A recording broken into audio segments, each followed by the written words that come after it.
السلام عليكم الاخوان. كي دايرين؟ لاباس عليكم؟ كلشي مزيان؟ نتمنى من الله تكونوا بخير وعلى خير. معكم الشيف محمد، فيديو جديد ان شاء الله. طاجين ديال الكفتة ديال الحوت السرديل بهذا الشكل هذا، اللي صراحة طاجين جهائل. نمشيو مع المقادير ان شاء الله. عندي هنا السرديل اللي نقيته وغسلته مزيان. عندي البصلة، فلفلة بالالوان ديالها، وعندي قزبور ومعدنوس، عندي الحامض، وعندي طوماط سوريز. كنشدو الحوت ديالنا، كنديروه في الخلاط، في هذا الخلاط هذا بهذا الشكل ديال اليد. وهذا هو الشكل بعد ما طحناه. العطرية،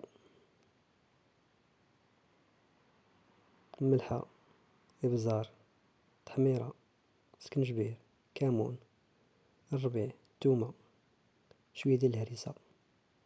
كنخلطو الخليط كامل. حيد عليا المعلقة، خلط بيديك السي محمد. كنخلطو كلشي،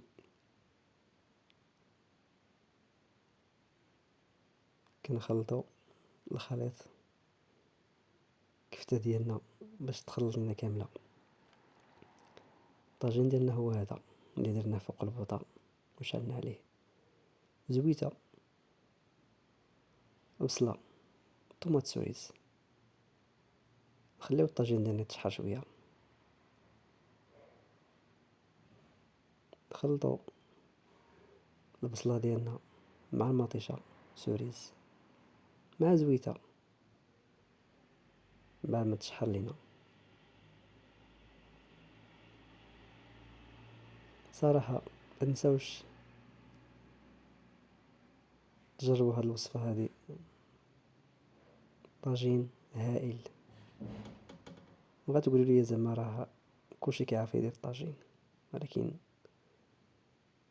كاين اللي ما كيعرفش يدير الطاجين بهذا الشكل هذا، وبالاخص بهذا الشكل اللي صراحة جا واعر بزاف.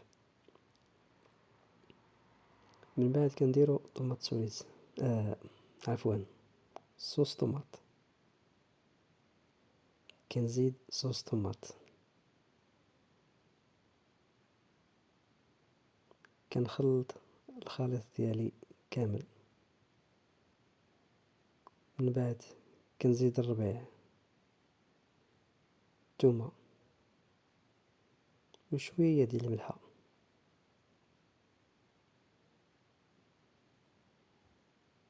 كنخلط كلشي.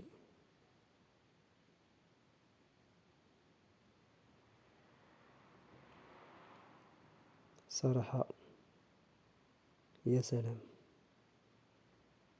ما نقدرش نقول لكم المذاق ديالو، جا رائع بزاف.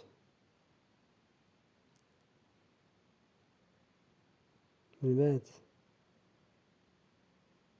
ما صايبت الكفتة ديالي بهذه الطريقه هذه،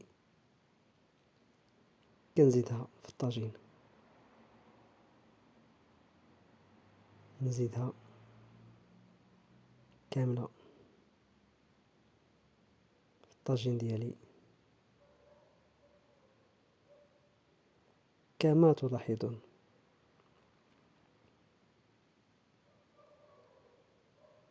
شويه ديال الزواق من فوق باش الطاجين ديالنا يعطينا واحد المنظر زوين. فلفله خضراء، حمراء، صفراء، بهذا الشكل هذا.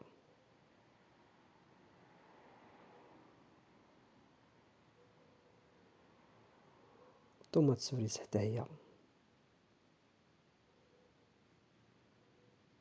الحامض حتى هو ما ننساوش، كيجي مع الحوت. زويتنات،